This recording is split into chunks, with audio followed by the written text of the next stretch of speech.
The richest man in town didn't drive a fancy car, he rode a bicycle every day to drop his daughter off at her elite private school. That morning, just as they reached the school gate, a luxury car came screeching in, missing them by barely an inch. Father and daughter froze in shock. It was the exact same car his wife had driven out earlier. Before they could react, the door slammed open and a man jumped out, pointing at them and cursing. "Who let these broke nobodies block my way? This isn't your bicycle parking lot." His son chimed in, sneering and snapping photos of them and the bike, posting it straight into the alumni group chat as a joke. The billionaire didn't take the bait.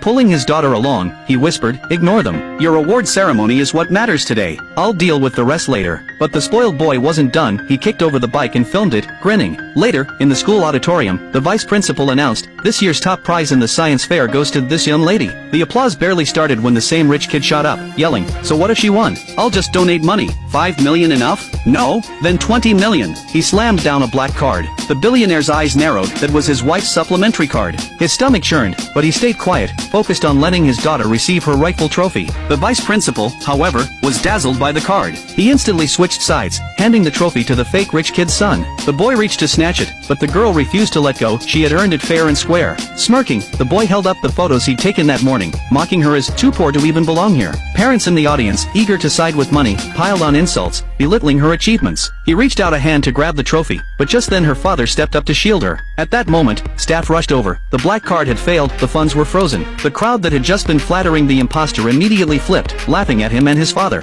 Red-faced, the fake rich kid fumbled for his phone, calling his girlfriend, "Babe, my card's frozen. Quick, transfer me 50 million. The billionaire's phone rang at the same time. It was his wife, urgently demanding he transfer her 50 million because her card was frozen. His gut sank. Seconds later, both phones buzzed, hers with a text showing 50 million deposited, his with an alert that he had just transferred 50 million. Fury burned in his chest. His wife had secretly funneled company funds, and that was his line in the sand. Meanwhile, the vice principal had already pocketed 20 million from the fake rich kid and ordered security to kick out the father and daughter. Finally, the billionaire spoke up, "I'll donate 40 million. The audience burst out laughing. A man who rode a beat-up bike claiming to donate 40 million? Only the country's richest man could do that. Unbothered, he pulled out his phone. Moments later, the school treasurer's voice came booming through the sound system. "We've received 40 million. Silence. Mouths dropped. The man on the bicycle was the billionaire. Panicked, the imposter scraped together another 30 million, pushing his total to 50. The billionaire chuckled and casually added 15 more. "And let me be clear, I won't let anyone trample on fairness. From this moment, no matter how much you give, I'll always add 5 million more." His voice rang through the hall.